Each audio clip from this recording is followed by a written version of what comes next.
নমস্কার বন্ধুরা, শর্মিলা রান্নাঘরে সবাইকে স্বাগত।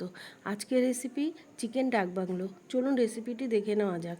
প্রথমে চিকেনটা ম্যারিনেট করে নেব। তার জন্য 1 চামচ আদা বাটা, 2 চামচ রসুন বাটা, 4 চামচ টক দই, 2 চামচ হলুদ গুঁড়ো, 1 চামচ লঙ্কা গুঁড়ো, 3 চামচ রিফাইন অয়েল, 2 চামচ নুন দিয়ে ভালো করে ম্যারিনেট করে রেখে দেব। আমি 1 ঘন্টা রেখেছি, তবে যতক্ষণ বেশি রাখা যাবে ততই ভালো। এরপর একটা মশলার গুঁড়ো বানিয়ে নেব, যার মধ্যে রয়েছে তেজপাতা, গোটা শুকনো লঙ্কা, গোটা জিরে, গোটা ধনে, এলাচ, দারচিনি, লবঙ্গ, জয়িত্রী, জায়ফল ও সাদা গোলমরিচ কড়াইয়ে গরম করে ভেজে নিয়ে গুঁড়ো করে নেব।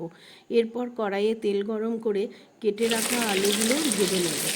এবার 1 চামচ হলুদ গুঁড়ো দিয়ে আরেকটু ভালো করে ভেজে নিয়ে আলুগুলো তুলে নেব। এরপর ওই তেলে এলাচ আর দারচিনি ফোড়ন দেব, দিয়ে 3টে পেঁয়াজ কেটে নিয়ে ওই তেলে ভেজে নেব। 1 চামচ আদা বাটা ও 1 চামচ রসুন বাটা দিয়ে দেবো। ভাজা ভাজা হয়ে এলে ম্যারিনেট করে রাখা চিকেন দিয়ে দেবো। চিকেনের থেকে জল বেরোলে বানিয়ে রাখা মশলার গুঁড়োটা দিয়ে দেবো, দিয়ে ভালো করে নাড়াচাড়া করে ঢেকে দেবো।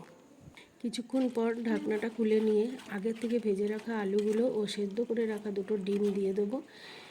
দিয়ে কিছুক্ষণ নাড়াচাড়ি করে এবার 2 কাপ গরম জল দিয়ে আবার ঢেকে রাখবো। কিছুক্ষণ পর ঝোলটা ভালো করে ফুটে এলে একদম টান টান হয়ে গেলে নামিয়ে নেব। একদম রেডি চিকেন ডাক বাংলো।